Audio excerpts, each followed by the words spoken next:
Matou o advogado? É mais perto, Lu. Isso mesmo. Sua família de agora. Por isso eu voltei a jogar.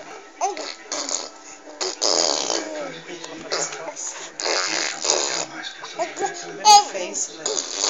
No Face, não no WhatsApp.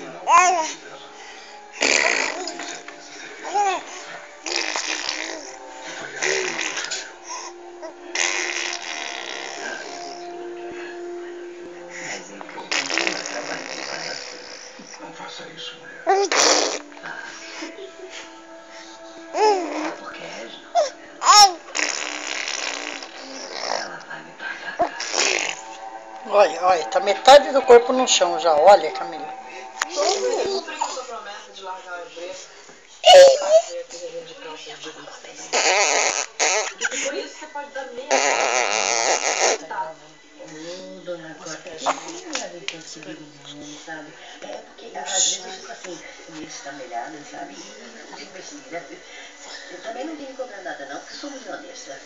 Mas é que preciso muito desse trabalho. Sei.